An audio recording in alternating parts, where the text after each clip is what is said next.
సాలూరు నియోజకవర్గం మక్కువ మండలం పంచాయతీ రహదారుల శంకుస్థాపన కార్యక్రమానికి ఇక్కడికి వచ్చేసిన అన్నదమ్ములకి ఆడపడుచులకి అక్క చెల్లెలందరికీ ఎన్డీఏ నారా చంద్రబాబు నాయుడు గారి నాయకత్వంలో నిర్దేశకత్వంలో రహదారుల నిర్మాణం జరుగుతా క్రమంలో నరేంద్ర మోదీ గారు ప్రధానమంత్రి శ్రీ నరేంద్ర మోదీ గారి కేంద్ర పథకాలతోటి జాతీయ ఉపాధి హామీ పథకాలతోటి ఈ రోజున నేను ఇక్కడికి రావడం జరిగింది. మన బాగుజోల నుండి సిరివర వరకు 9 కిలోమీటర్ల రహదారిని 9.5 కోట్ల రూపాయలతో తారు రోడ్డుగా మారుస్తా ఉన్నాం.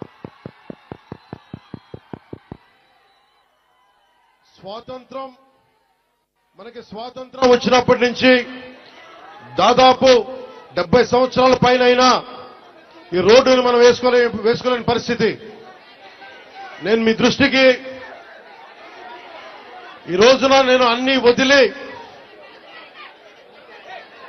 ఇది మీకు 2000 మీరు కూర్చోవాలి బాబు, మీరు కూర్చోవాలి. మధ్యలో లేకుండా దయచేసి ప్రెస్ అందరూ కూర్చోండి ప్లీజ్. ప్రెస్ అందరూ కూర్చోండి. 2017లో పోరాట యాత్ర అప్పుడు నేను అన్ని తిరిగి మన పాడేరు అరకు అన్ని గిరిజన ప్రాంతాల్లో తిరిగినప్పుడు నాకు 2 ప్రధానమైన సమస్యలు. 1 రోడ్లు, 2 తాగునీటి అవసరాలు, 3 యువతకి ఉపాధి అవకాశాలు. ఇంత సుందరమైన ప్రాంతం ఇది. దాదాపు 20కి పైగా జలపాతాలు ఉన్నాయి ఇక్కడ. మన విజయనగరం జిల్లా, పార్వతీపురం ఇవన్నీ కూడా ఉమ్మడి విజయనగరం కానీ ఈ జిల్లాలో అద్భుతమైన సౌందర్యం ఉంది. ఇక్కడ ప్రకృతి సౌందర్యం. ఇక్కడ టూరిజం డెవలప్ చేయాలి. యువతకు కూడా నేను ఒకటే మాట ఇస్తున్నాను, ఇప్పటిదాకా ఎవరు కూడా ఆలోచించలేదు ఇక్కడికి రావాలని, రోడ్లు వేయాలని. కానీ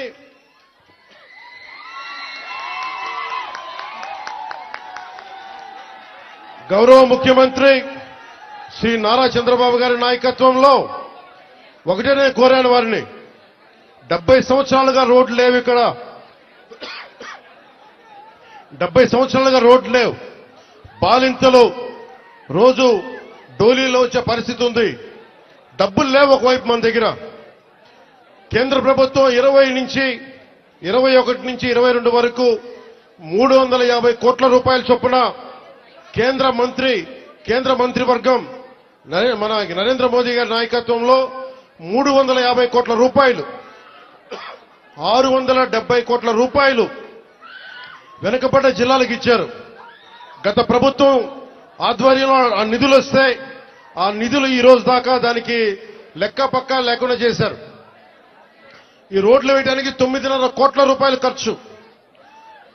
మీ దగ్గరికి ఓట్లు అడిగిన వ్యక్తులు నేను అన్యాయం అయిపోయిన చెప్పిన బిడ్డ మీరు చూడండి, 5 సంవత్సరాల పాలనలో మీకు రోడ్లు వేయలేకపోయారు.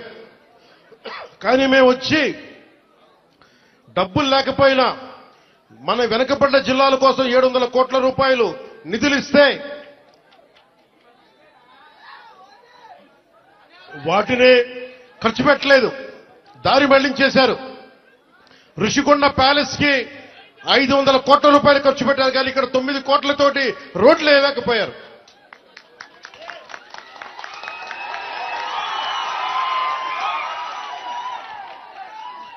నేను ఈ రోజున దీన్ని ఆధారం చేసుకుని ఒకటే చెప్తా ఉన్నాను.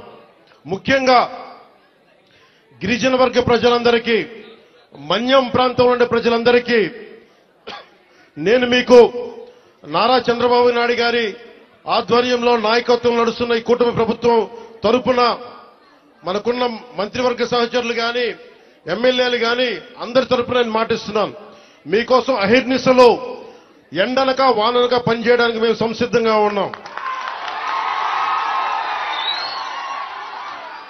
ఇందాక కలెక్టర్ గారు నా దృష్టికి తీసుకొచ్చారు. ఇది పైకి మనం ఎంతవరకు వెళ్తాం ఆగుదామంటే ఒకటే మాట చెప్పాను కలెక్టర్ గారికి. 1 కిలోమీటర్ నడిస్తే కానీ సాధక బాధలు తెలియవు నాకు, కనీసం నేను నడవాలి నేను. అలాంటిది నలుగురు డోలీ పట్టుకొని ఒక గర్భిణీ స్త్రీని పట్టుకొని ఎంత ఇబ్బంది పడతారో ఆ బాధ నాకు తెలియాలంటే ముందు నేను నడవాలి, నేను నడుస్తాను దీనికని చెప్పాను. తిరుపతి తిరుమల వెంకటేశ్వర స్వామికి నేను కొండెక్కా. ఆయన్ని ఒకటే కోరుకున్నా, నన్ను కష్టాలు తీర్చమని, ప్రజల కష్టాలు తీర్చమని నేను ఆయన కోరి కొండెక్కాను. ఈ రోజున నేను మన కొండెక్కా, మన కష్టాలు తీర్చమని. నా పక్కనే ఉన్న పంచాయతీరాజ్ కమిషనర్ గారికి కూడా, అడిషనల్ జాయింట్ సెక్రటరీ వారికి కూడా ఒకటే చెప్పాను. నా పిఎస్ మసూదన్ గారికి కూడా ఒకటే చెప్పాను.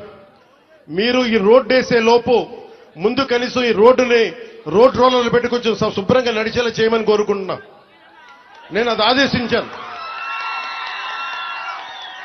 ఎందుకంటే టెండర్ కాల్ ఫర్ చేసి రోడ్ వేయడానికి కొన్ని నెలల సమయం తీసుకుంటుంది కాబట్టి ఈ లోపునే మీరు అవసరమైతే మీరు కొంత మనరేగా నిధుల్ని మళ్ళీ దానికై వెచ్చించి కనీసం మెయిన్ రోడ్డు వచ్చేలా 9 కిలోమీటర్ల బీటీ రోడ్ వచ్చే లోపు మట్టి రోడ్ని, బలమైన మట్టి రోడ్డు వేయమని చెప్తా ఉన్నాను. ఇది ఇంకా ఈరోజు తుఫాన్ అయితే ఉంది కానీ రోజు ఇప్పుడు శీతాకాలం కాబట్టి అందుకని రోడ్డు వేయమని మరి చెప్పాను. దాన్ని కూడా నేనే దగ్గరుండి ఉప ముఖ్యమంత్రి పేషి నుంచి నేనే దీన్ని పర్యవేక్షిస్తాను.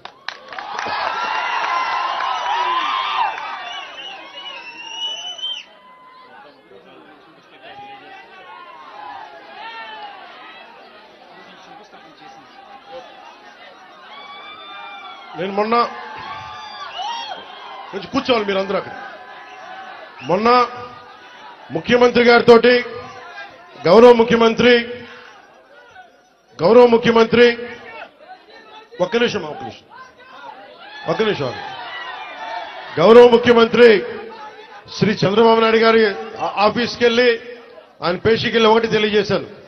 సార్ 70 సంవత్సరాల మనకి స్వాతంత్రం వచ్చిన తర్వాత కూడా ఇంకా పిల్లలు ఇబ్బంది పడతా ఉన్నారు. మన్యం ప్రాంతంలో రోడ్లు లేవు. ఎట్లయినా మీరు అంటే నిధుల కొరత ఉన్నప్పటికీ గత ప్రభుత్వం డబ్బులు సంపూర్ణంగా ఊడ్చేసింది. మీకు మద్యం మీద ధర పెంచి దాని మీద కూడా డబ్బులు చేసుకున్నారు. 25,000 కోట్లు భవిష్యత్తులో ఇంత తాగుతారని చెప్పి దాని మీద కూడా డబ్బులు తీసుకున్నారు. దాదాపు ఎన్నో వేల, దాదాపు 15-20 కోట్ల రూపాయలు అప్పులు తీసుకున్నారు. ముఖ్యంగా 3 జిల్లాలకు సంబంధించిన ఆస్తుల మీద. ఇవన్నీ డబ్బులు తీసుకొని కూడా రోడ్డు వేయలేదు. మరి ఏం చేశారు అభివృద్ధి అంటే మీరు ఆలోచించండి.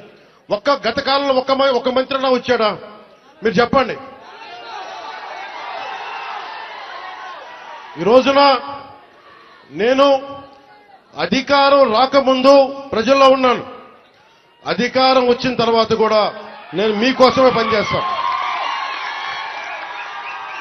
ఇక్కడున్న యువతకి నేను ఇదే మీకు మాటిస్తున్నాను. ఈ రోజున మన సాలూరు నుంచి నేను ఒకటే మాటిస్తున్నాను. నేను మన మన్యం ప్రాంతాలు యువతకి ఉపాధిలు కల్పించేలాగా టూరిజం వైపు కానీ చాలా మంది ఇక్కడికి మీకు ఉపాధి అవకాశాలు కల్పించేలా నేను ఇక్కడున్న స్థానిక రాజకీయ నాయకులు, అన్ని పార్టీల రాజకీయ నాయకులతో పాటు మన గిరిజన వర్గ పెద్దలతోటి అందరితో మాట్లాడి ఒక బలమైన పరిష్కార మార్గం తీసుకుంటాం. అందుకే నేను ప్రతి 2 నెలలకు ఒకసారి 3 రోజుల పర్యటన పెట్టుకుంటాను మన జిల్లాలో.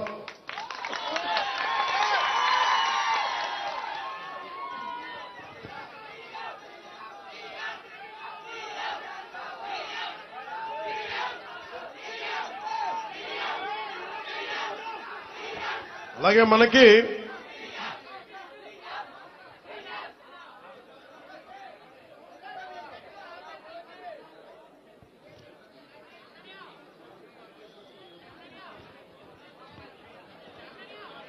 ముఖ్యమంత్రి గారికి ఒకటే చెప్పాను. దాదాపు 4,000 గిరిజన తాండాలకి రోడ్లు కావాలి.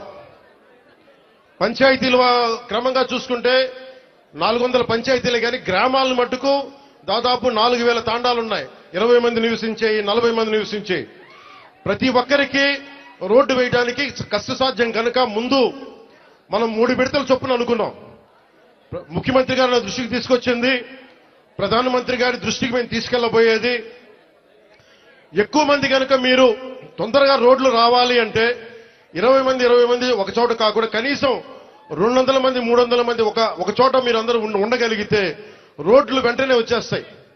కాబట్టి సమస్య ఏమవుతుందంటే జనాభా తక్కువ అవడం వల్ల డబ్బులు కేంద్ర ప్రభుత్వం నుంచి వచ్చేయి మనం అన్ని మిగిల్చుకొని ఈరోజు చేస్తున్నాం.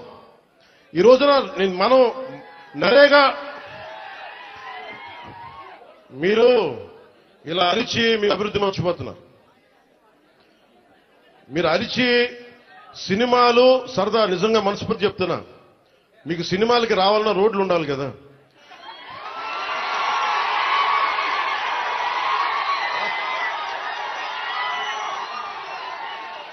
అలాగే మీరు ఉపాధి అవకాశాలు కావాలన్నా డబ్బులు ఉండాలి.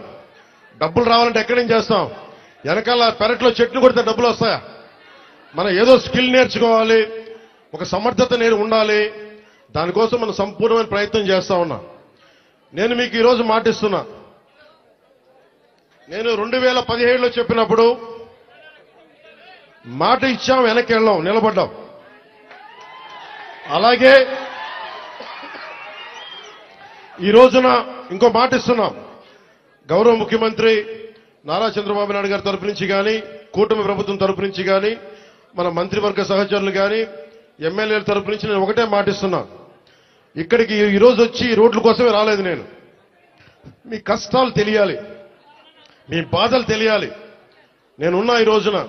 అలాగే యువతకి ఉపాధి అవకాశాలు కల్పించాలంటే మీకు ఎలాంటి స్కిల్ మీకు కావాలి, ఇది నేను ఒక 5 సంవత్సరాలు చెప్పట్లా. వచ్చే సంవత్సరం లోపే మీకు ఏమి చేస్తే ఇక్కడ బాగుంటుందో అనేది నేను 3 పర్యాయాలు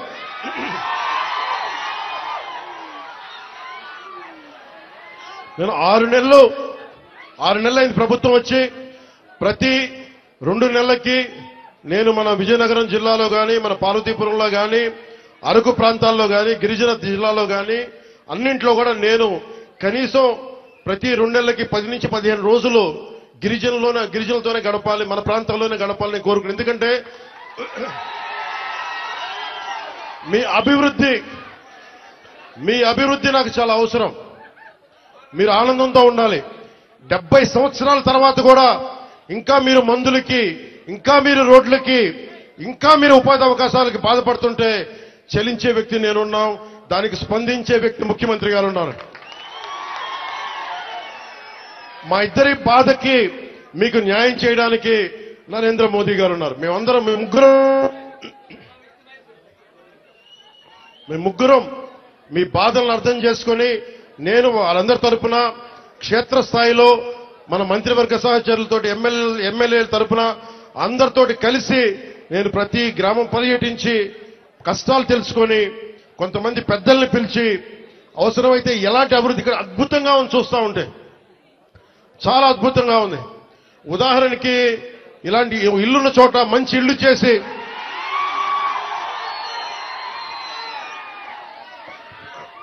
మీతో మాట్లాడి, ఇక్కడున్న అందరితో మాట్లాడి,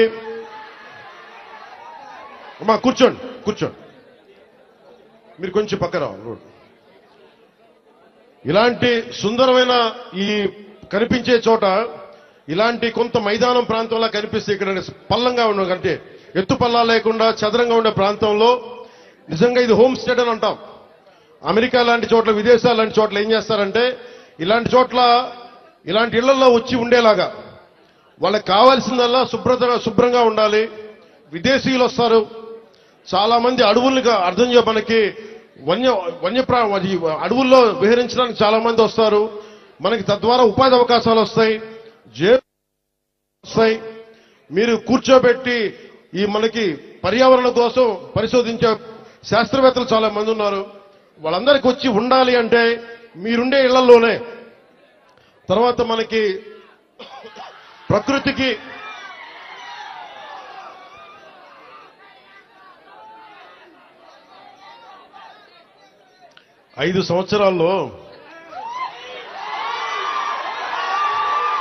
ఒక 5 సంవత్సరాల్లో గత ప్రభుత్వం చేసిన తప్పుల్ని ఎండగట్టి గొంతు పోయింది.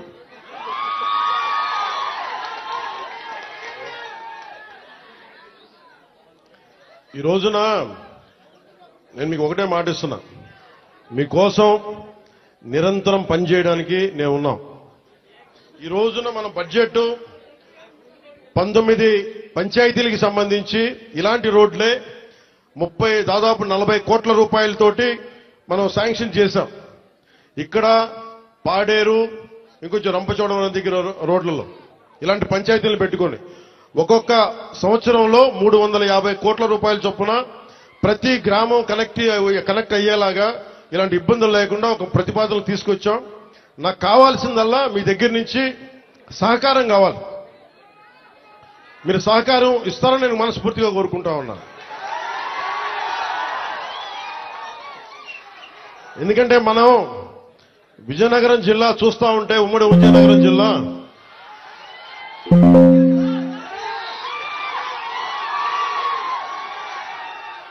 అడవుల్లో కాదు, ఇంత సుందరమైన ప్రాంతంలో పుట్టిన మీరు అదృష్టవంతులే. నేను నిజంగా నా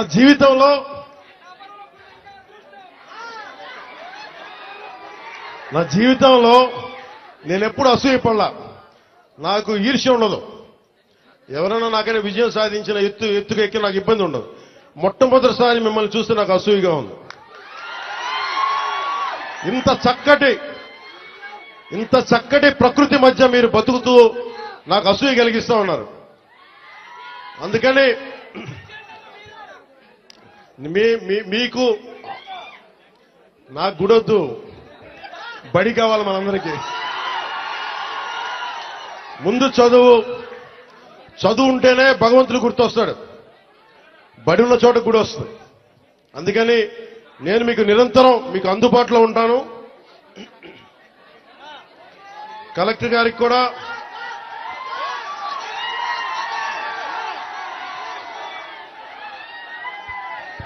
మీరు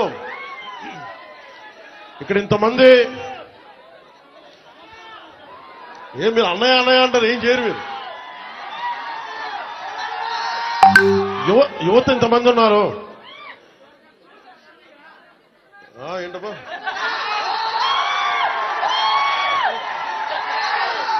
యువత ఇంతమంది ఉన్నారు. నేను కోరుకునేదల్లా మీకోసం పనిచేసేవాడు ఒకడు కావాలి. కూటమి ప్రభుత్వం మీకోసం పనిచేస్తుంది. చంద్రబాబు నాయుడు గారికి ఒకటే చెప్పాను, సార్ మనం నిలబడాలి అంటే నేను ఒకటే చెప్పాను. ఇంటెలిజెన్స్ కానీ పోలీస్ శాఖ కూడా చెప్పారు, ఈ వర్షంలో ఎందుకు సార్ మీరు ఎందుకు ఆగిపోండి అంటే నేను ఒకటే చెప్పాను. మా వాళ్ళు వర్షంలో తడుస్తున్నారు, మా వాళ్ళకి రోడ్ లేక బాధపడతా ఉన్నారు. నేను తడుస్తా, జ్వరం వచ్చినా ఎలాంటి అవాంతరాలు వచ్చినా మా వాళ్ళ పడ్డ కష్టం కంటే కూడా నేను పడే కష్టం పెద్దది కాదు. అందుకని నేను ఎందుకు ఈ మాట చెప్తున్నానంటే, మీకోసం పనిచేసే వ్యక్తుల సమూహాన్ని మీరు ఎన్నుకున్నారు. మీకోసం పనిచేసే వ్యక్తుల సమూహాన్ని మీరు ఎన్నుకున్నారు. మేమందరం ఇక్కడ ఉన్నాం. మంత్రి గారిని చూస్తా ఉన్నారు, ఎమ్మెల్యే గారిని చూస్తా ఉన్నారు, ఇక్కడున్న నాయకులందరినీ చూస్తా ఉన్నారు. మేమందరం కూడా ఎందుకున్నాం ఇక్కడ అంటే, మీకు 5 సంవత్సరాల కాలంలో ఏదో మాట చెప్పి వచ్చి వెళ్ళిపోవడానికి మేము లేవు. ఇక్కడ అధికారం లేనప్పుడు రోడ్ల మీద తిరిగాం, అధికారం లేనప్పుడు మన్యం ప్రాంతాల్లో తిరిగాం. నాకు బుగ్గలు నిమరటం తెలియదు, నాకు తల నిమరటం తెలియదు. నాకు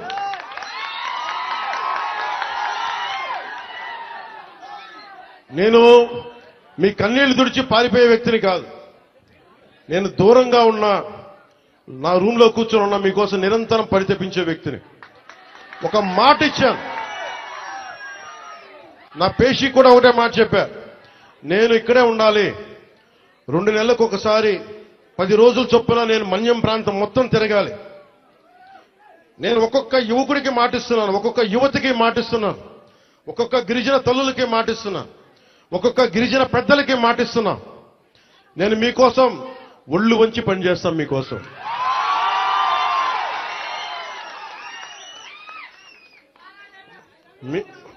ఐ లవ్ యూ టూ.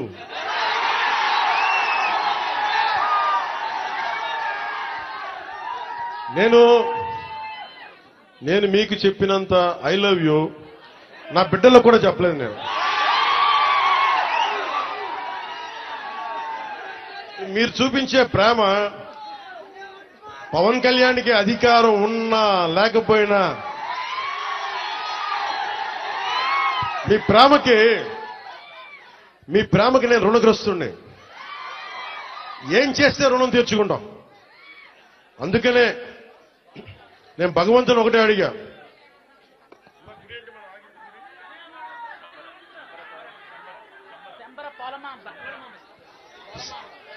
ఇందాక దారిలో వచ్చేటప్పుడు అరవనివ్వండి, మీరేం చేయగలరు, అరవనివ్వండి మామూలు. దారిలో ఇందాక వస్తున్నప్పుడు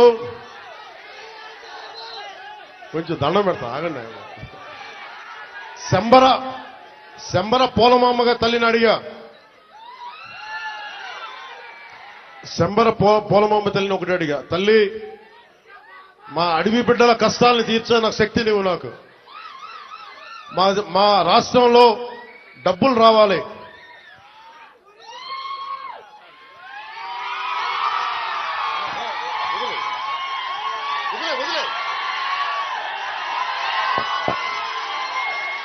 మా సవర సోదరుల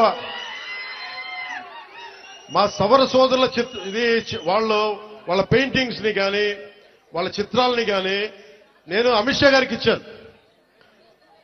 హోంశాఖ మనకి అమిత్ షా గారికి ఒకటే చెప్పారు, చాలా గర్వంగా చెప్పారు, ఇది సార్ మా సవరుల ఆర్ట్, ఇది మా సవర సోదరుల ఆర్ట్, ఇది మా గిరిజన బిడ్డల ఆర్ట్, ఇది.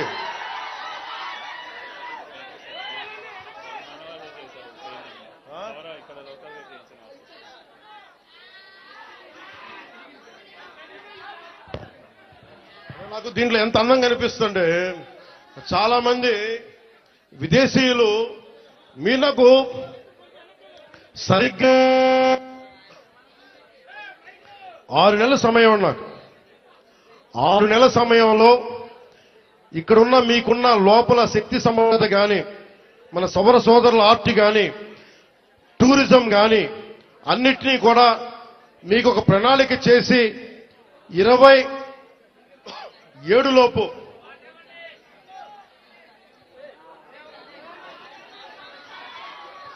రెండున్నర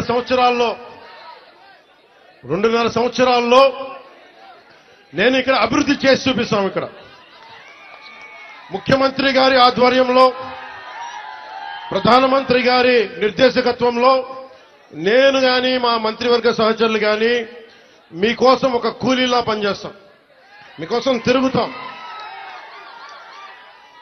చాలా మంది చేయడానికి సంసిద్ధంగా ఉన్నారు, మీకోసం పనిచేస్తాం. ఇంకొకసారి మాటిస్తూ మీకు 2 నెలలకు ఒకసారి 3 రోజులు మన ప్రాంతాల్లో నేను తిరుగుతా. అన్ని మన్యం ప్రాంతాల్లో 10 నుంచి 12 రోజులు మన గిరిజన ప్రాంతాలన్నీ తిరిగి, ఎక్కడైతే నీళ్లు లేవు, ఎక్కడైతే స్కూల్స్ ఇబ్బందులు ఉన్నాయి, గిరిజన సంక్షేమ హాస్టల్స్ ఎలా ఉన్నాయి, అలాగే మనకి టూరిజం ద్వారా మీకు అభివృద్ధి ఎలా ఉండాలి, ఇవన్నీ ముందుకు తీసుకెళ్తామని తెలియజేసుకుంటూ, అలాగే మీ భూముల్లో పంటలు పండి మీకు ప్రకృతి వ్యవసాయంలో మీరు ఆరితేరేలాగా, దానికి మార్కెట్ వచ్చేలాగా మేమందరం సాయశక్తిలో కృషి చేస్తామని తెలియజేసుకుంటూ మీ అందరికీ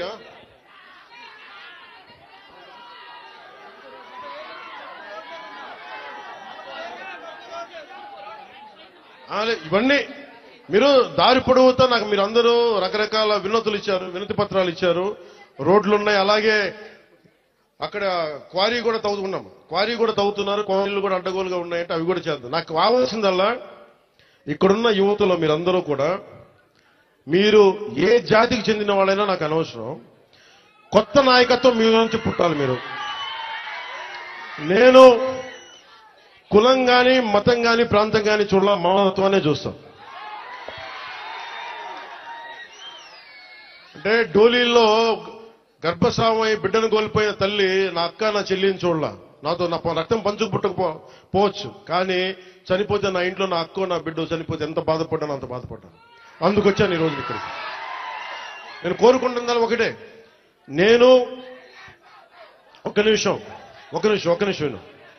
ముఖ్యంగా ఇక్కడున్న యువతకి ఈ రోజున మన కూటమి ప్రభుత్వానికి మీరు 164 సీట్లు ఇచ్చి, అలాగే అంతే 164 కదా 11 అంటే వాళ్ళకి 11 మన 164 175 ఓకే 164 సీట్లు ఇచ్చి 21 ఎంపీలు ఇచ్చారంటే మేమేదో ప్రతి ఎంపీ బాధ్యత తీసుకునేలా చేస్తాం. ఎంపీ అంటే ఒకటే చెప్తున్నాం, మీరు ఢిల్లీలో కూర్చొని చాలాసార్లు చెప్పాను, కాదు మీకోసం పని చేయడానికి. నేను పని చేస్తా, పని చేయనిస్తా. యువతకి ఒకటే అడుగుతా ఉన్నా, మీరు మీ నాయకులు, ఇప్పుడు నేను ఒక మాట చెప్పా, మీరు నాకు వెంటనే 2019లో మీరు నన్ను గెలిపించలా, మీరు నన్ను టెస్ట్ చేశారు కదా, నిలబడతాడా లేదా అనేది. అలా కాదు, నేను అనేది మంచిది, పరీక్షించాలి నాయకుడిని. పరీక్షించిన తర్వాతే నిలబడతాడా లేదా అని తెలియాలి. అలాగే ఈ రోజున ఇప్పుడు రోడ్లు, ఇందాక దారిలో వస్తుంటే రోడ్లు వేయిస్తున్నాం, బీటీ రోడ్లు వేయిస్తున్నాం, సీసీ రోడ్లు వేయిస్తున్నాం. అవి క్వాలిటీ రోడ్లు ఉన్నాయా లేదా అనేది ప్రమాణాలు ఉన్నాయి, అది మీరు కూడా చెక్ చేయాలి. మీరు గొడవ పెట్టుకునే అవసరం అయితే రోడ్లు క్వాలిటీ లేదు, ఎందుకు క్వాలిటీ లేదు, మీకు సంక్షేమ హాస్టల్స్ లో ఇబ్బందులు ఉన్నాయి, మాట్లాడండి. మీరు గట్టిగా ఉంటే కలెక్టర్ గారికి బలం వస్తుంది మిగతా వాళ్ళని పనిచేయించడానికి. మీరు గట్టిగా ఉంటే మనకి ఎమ్మెల్యే గారికి బలం వస్తుంది. మీరు గట్టిగా ఉంటే మేడం గారికి బలం వస్తుంది. మీరు బలంగా ఉంటే మేము డబ్బులు ఎవరికి చెప్పండి, మనందరం కష్టపడుతున్న డబ్బులు, మనందరి డబ్బులు, ఎవరి దయా దక్షిణ్యాల మీద లేవు డబ్బులు, ఇక్కడ మన కష్టం ఇది.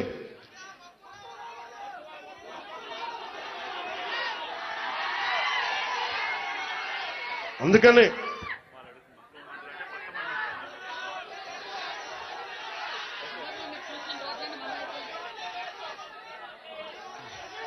రమ్మంటా ఒకసారి, ఇప్పుడు కాదు, విను, ఒక నిమిషం. నాకు మక్కువ మండలం అంటే చాలా మక్కువ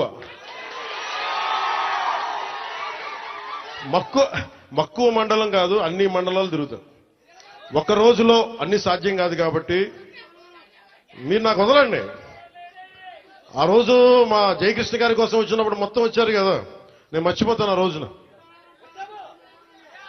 అన్ని కాదు, నా కోరిక ఒకటేంటంటే నన్ను పని చేసుకునేవాడిని.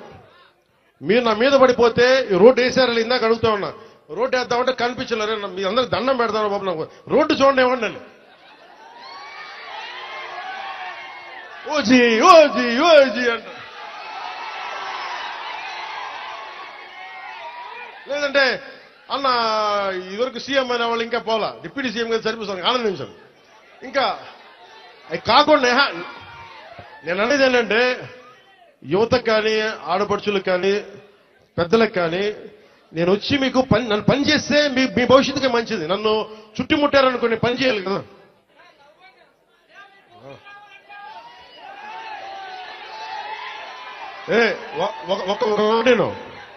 ఒక మాటేనండి, ఉత్తరాంధ్రలో మీరు తెలుగు నేర్పించిన నేల ఇది, వాడుక భాష నేర్పించిన నేల ఇది, తిరుగుబాటు అంటే నేర్పించిన నేల ఇది. అంటే మనల్ని ఎవరన్నా దోపిడీ చేస్తుంటే ఎదురు తిరిగే నేల ఇది.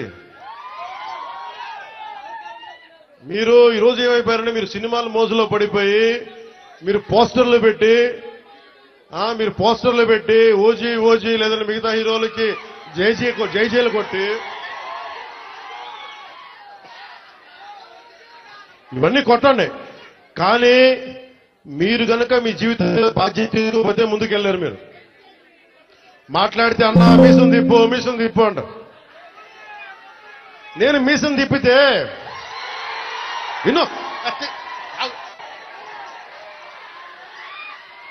మీసం తిప్పితే రోడ్లు పడవు, అర్థమైందా? నేను ఛాతీ కొట్టుకుంటే రోడ్లు పడవు. నేను వెళ్ళి ప్రధానమంత్రి గారికి దండం పెట్టి ముఖ్యమంత్రి గారి దృష్టికి ఆ సమస్య తీసుకెళ్తే రోడ్లు పడతాయి. అందుకని మీసాలు తిప్పడాలు, ఛాతీలు కొట్టుకోవడాలు నాకు చేతగా. పని చేయడం తెలుసు, నాకు పని చేయనివన్నాను. అందుకని మీ అందరికీ మరోమారు ధన్యవాదాలు చెప్పుకుంటూ